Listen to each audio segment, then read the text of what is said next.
G'day gamers and welcome back to my Let's Play of Jungle Strike for the Mega Drive.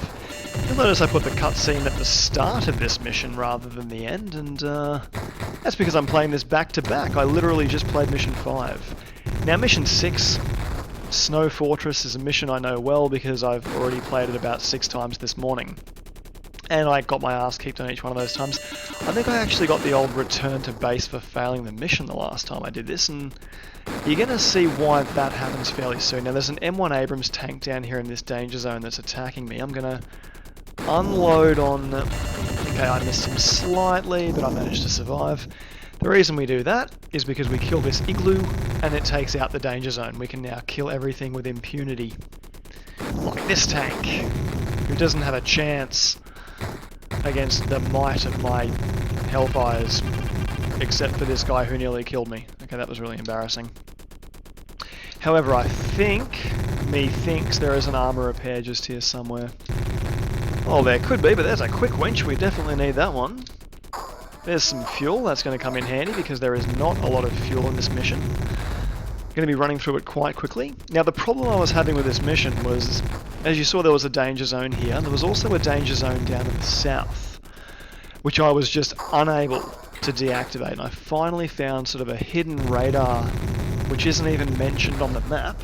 I found it completely by accident, and it was by deactivating that radar dome, or that radar, mobile radar thing. Hey, Yellow, what are you doing out here? Let's pick you up. It was by deactivating that radar station that I was able to deactivate the danger zone on the power lines mission, which we're going to come to later on. And, well, I plan to do this as quickly as I can, so we shouldn't actually be too long in reaching that mission. Now, down here in this complex we have Wild Bill, the best pilot, or best co-pilot that we have. Not good enough to avoid getting shot down, apparently, but, well, we'll take their word for it that he's really good at what he does. Now, I noticed there's a couple of things like that initial danger zone being active that look, it may have happened when I first played this game as a kid. I don't remember it.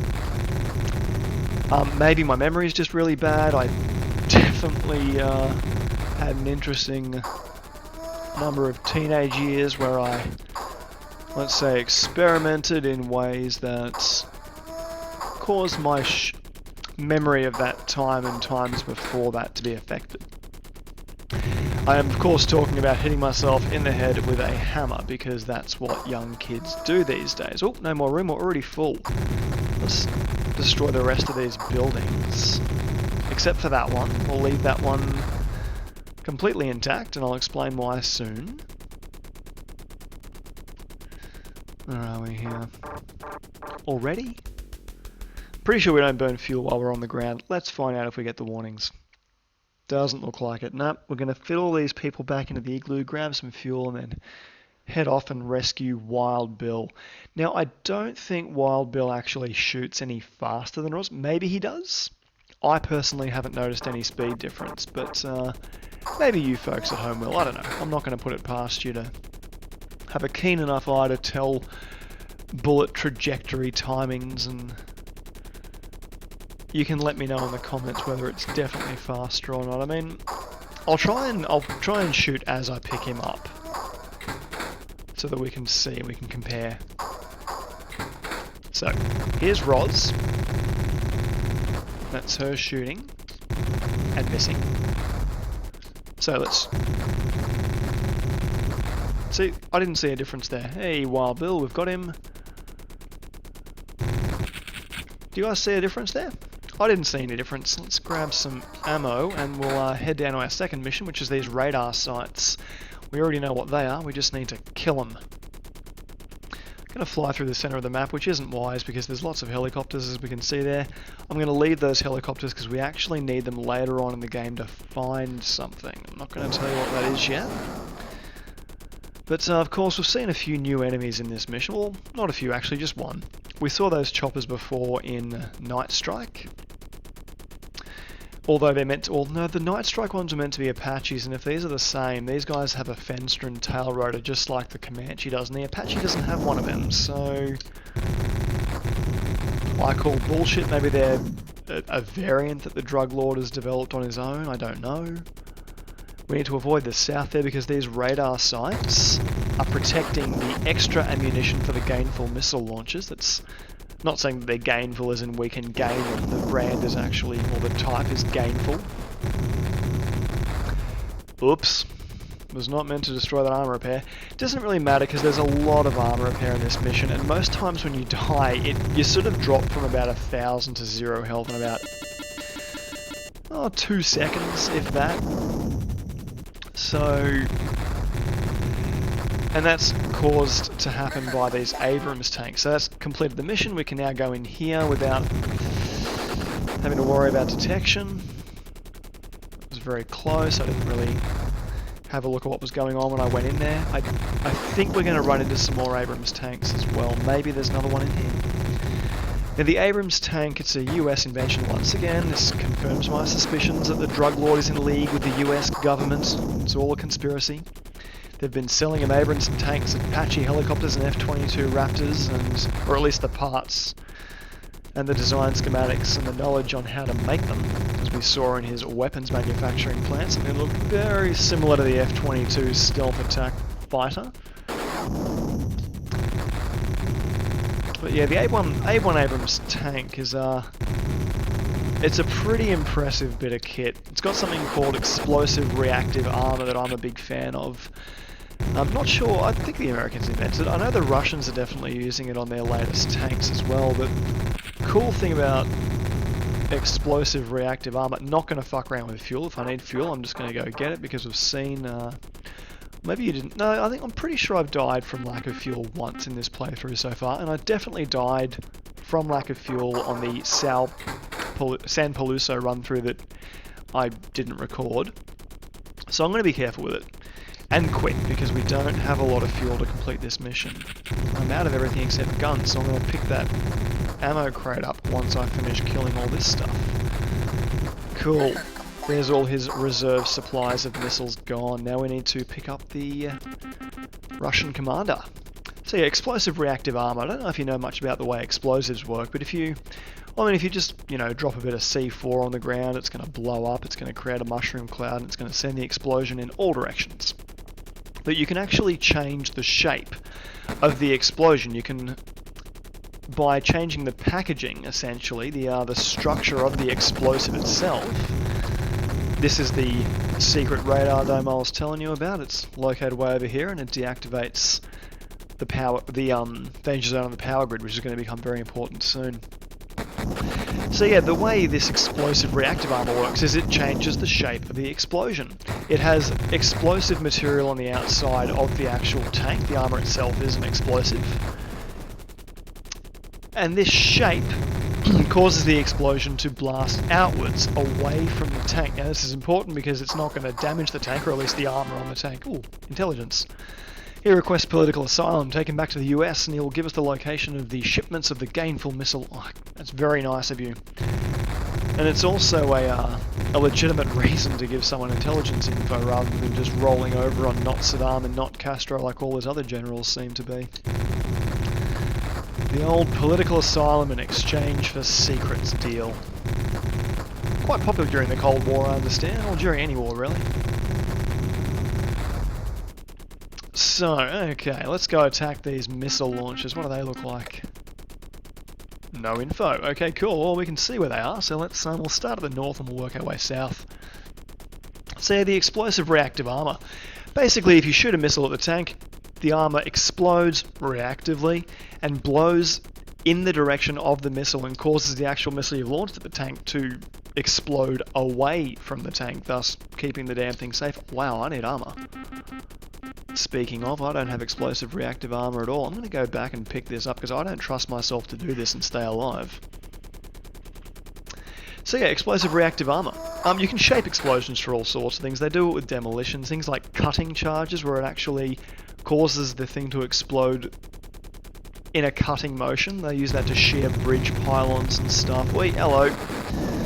Jesus, the hell were you guys? Well, you're dead now. And you're facing that way, so I'm going to come in from down here, because I'm sneaky. They have a very high level of sneakiness. But how do you defeat armor that explodes out and destroys any incoming missile, you might ask? Well, the AGM-114 Hellfire is designed to do just that, and it's the Hellfire missile that I'm using. It has what's called a... screw it, you can die. We roughly know where you are. It has what's called a dual exploding warhead. And this means that the warhead explodes twice. Once on initial impact, and then a split second later, a secondary explosive charge goes off. So the first explosion from the Hellfire activates the reactive armor. The second charge actually explodes again and blasts through. Or it basically sends a slug out, punches through the armor, and then the explosion actually explodes into... Imagine it's like a hole, and the missile attaches itself to the hole and then squeezes out the explosive charge. So the explosion actually hits inside the tank and kills the tank crew. And if you can kill the tank crew, you don't even need to worry about killing the tank because there's no one alive inside to operate it there. They're quite mean, the way they're operated there, but that's the way Hellfires are meant to defeat explosive reactive armor, with 2 explosions. Because if one explosion doesn't work, which it won't with an explosive reactive armor, use 2. That being said, these guys with rocket launchers had absolutely nothing to defend them against the barrage of death I'm raining from them with Wild Bill's trigger-happy cannon. To be honest, I'm not really sure how a different co-pilot can shoot faster considering the cyclic rate of the weapon should be fixed, but I do understand how it works for the game, so I'm not going to complain. Once again, not going to complain about the game mechanics and physics and things. We've already established they're complete crap, but it adds to the game a level of challenge. And also fun. Now we'll grab this guy down here, then we'll go north and grab that one. You can always tell when it looks undefended there's going to be a tank very close by. Go from underneath so we can't miss it. You'll notice I'm jinking from left to right here, which you're probably wondering, why don't I do this to avoid attacks more often? It's because I have to hold, because the Mega Drive is only a 3-button controller. Originally, they only had 3 buttons, and you have 3 weapons, so, you know, you have to use all the buttons for weapons, and so you have to actually hold the Hellfire button in order to jink, which makes playing quite difficult. Now, obviously, this was corrected in the PlayStation variants Soviet and Nuclear Strike by just making the shoulder buttons work for jinking. I'm actually not sure, did the Super Nintendo fix this or not, because they definitely had shoulder buttons and the opportunity to create jinking left and right. And there's the power lines we need to destroy, but I'm not sure if they took full advantage of that. Oh, and there's no danger zone. People, I died so many times here, it was not even funny. This thing was... Oh, hello. Just picked up ammo I probably didn't need. Honestly, I died so many times here, it was embarrassing. These guys had a cyclic rate of fire from their gun that was even faster than my cannon, it seemed like it sometimes. And they were just blasting me out of the sky with the deadliest of efficiency. I haven't died yet, have I? Let's hope I don't jinx it. Maybe I can get through one mission without dying. There's the extra life. If I don't get the fuel, I'll die. Let's get some fuel. Where's the nearest fuel? It's probably way up in the north, isn't it? It's not too far to the north. There is actually some just below me, but there is at least 1 rocket launcher guy and 2 tanks down there, so I'm not gonna risk getting killed for fuel drums. I don't technically need to risk myself for when I can just grab these ones. Now the problem with the next set of fuel, well, there's fuel to the north, I can grab this fuel to the south, that's okay, but when we actually attack the underground fortress, you're going to notice the pilot has a tendency to want to attack everything except the weapons. Oh, sorry, everything except the people shooting at us. Oops, that was low armor. Okay, great, I could be in trouble here. I do know there is armor repair down here, and I have taken out one of the tanks. The other tank is down to the south. Isa! Okay, and there's me dying. Well, I told you I was going to die once every mission, and I've died this time as well, so... Oi. Whatever, really. Yay for me, yay for dying. Oh, the armor repair was under there the whole time. Well, that was stupid of me. Doesn't really matter though. As I said, this game's a little bit different to how I remember it playing when I was younger. Now, I don't know if it actually is different or not. Like, then again, the place where I actually bought this game from, it was a cool little video game store that was right near where I grew up. And, yeah, I'll grab some ammo. This little video game store was run by a Chinese guy.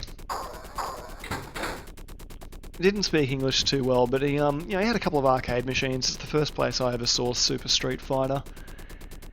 And these guys used to come in after school, like myself, to play the games. And he also had this little deal where you could play a Super Nintendo. It was like $1 or 50 cents for 15 minutes. It was a pretty good deal, whatever it was. He used to have Choplifter 3 going all the time.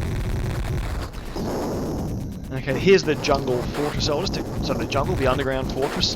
I'll explain it shortly. There is actually... Okay, there's me almost dead again. Oy. People, I think I'm going to die this time.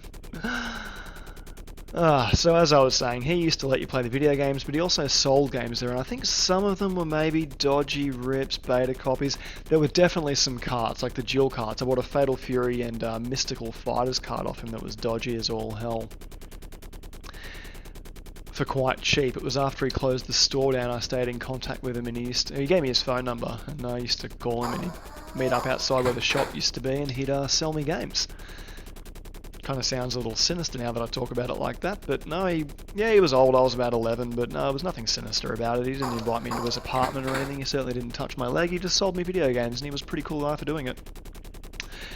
But I remember there were some slight inconsistencies that I noticed right away with the box of Jungle Strike. Like, it may have been an early Chinese repro cart. I don't know. But whatever it was, I think the game was slightly different to this one, as in, like, there was no danger zone in certain areas. I don't remember the pilot having this obsession with shooting, where the hell's the Snow Fortress gone? Shooting the mission objectives before I had a chance to actually collect them. Which is what I'm trying to do. So I have to actually pick this thing up. So if I shoot these guys, pick that up, then I can kill him. Now, if I kept shooting and tried to kill that guy, he would have actually blown the missile up, and that would have failed the mission on me. And you're going to see here, he's going to try and kill the armor repair before the guys. Managed to kill that guy, so I'm going to have to come back, try and pick that armor repair up while I'm being shot at. When I actually do want it a little later on. It's the wrong direction. Where are we? Maybe I've gone the wrong direction to find this fortress completely. Oh no, it's off there. The passage goes this way. Once you blow one of them up, you can actually find the rest of them just by following the passages and looking at where they likely go to. But once you, one health eye left. Once you blow it up, you have to kill these guys quick smart, because as you can see, they will continue shooting at you once you open the bunker up, and you can't kill them until you've killed... Well, sorry, you can't kill them without killing whatever's actually sitting inside the bunker, because this game is really stupid. This mission is really stupid, this version of the game. Maybe it's a bad ROM, I don't know. Okay, I'm completely out of... This could be... No, I'm not even going to risk it. Not even going to risk it. Let's... Oh, hello.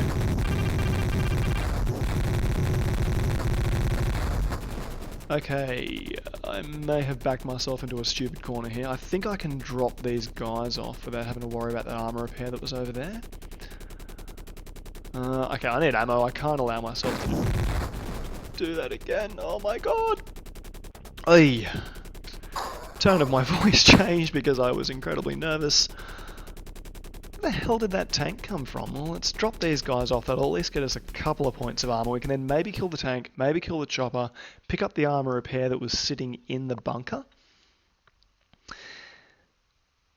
And that should give us enough to survive the mission, because all we need to do is actually pick up those last couple of missiles and that last... I think there's 2 bunkers left, and then that's it. We're done. So we are so close to the end, but we don't have time to do it slowly, because as you can see...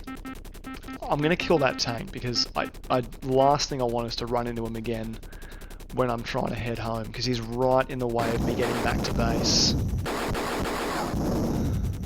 And have you got... Oh, he's got fuel. Okay, cool. I can relax a little bit. We don't need fuel as badly. Where is that chopper? There he is. Okay, we got him. We got him. There's nothing there. There's just some ammo in the center. That's the armor repair I wanted to pick up. Yeah, we do need it. I'm gonna go get it now while that guy's shooting at me. And now I'm gonna kill him. See, I shot him, I blew the table up at the same time. That would, absolutely would, have blown the armor repair up as well. I'm 100% confident. Kill that guy. Okay, we've got him out. Maybe we can kill him without killing the truck. No, we can't. Oi. Oh, this is very difficult. Okay, so what are we still missing? We've taken all... Oh, no, it keeps going this way, doesn't it? There's one more over this way.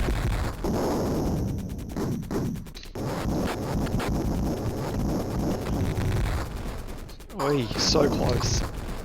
Oi, managed to kill him. Managed to pick that up. Oi. Breathing quite heavily now. This is it's getting very difficult, and we nuke warheads for Snow Fortress is still hidden. We're running low on fuel, but we did find that fuel drum from the Abrams tank. Hopefully this is the last. Yep, that's it. So we need to kill you guys, throw everything we have at you. So close. We don't have enough nuke warheads yet. Okay. It's all good, people. It's all good. Where's the next armor? We don't have any armor repair. What's this thing off there?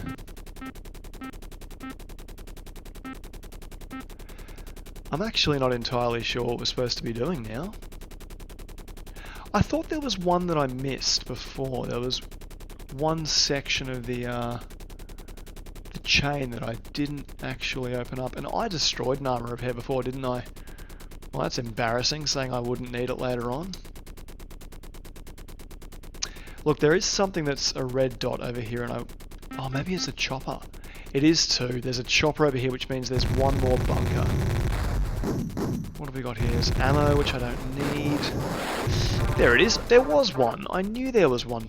Okay, I'm going to have to come back and try and do that from another angle. I'll need fuel first.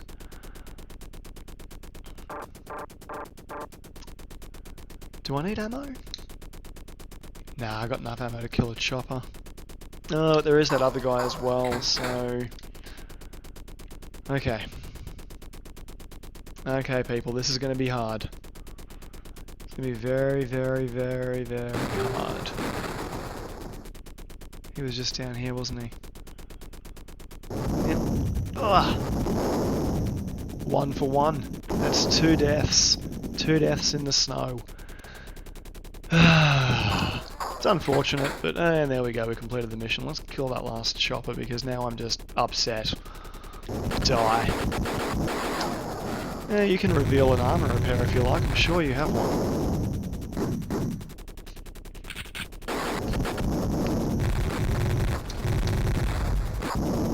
Whee! Okay, got the last one. And there's an armor repair. Of course there's an armor repair. Let's have a look at what happens if you try and kill the guys. Oh no, he shot the table without killing them. Oh, that wasn't too bad. I'm not used to that happening that way. Oh well, we've at least finished the mission, so let's wrap this one up. Died twice. Unfortunate, but hey, I've still got some lives left, and I think we can maybe still finish the game. Thanks for watching.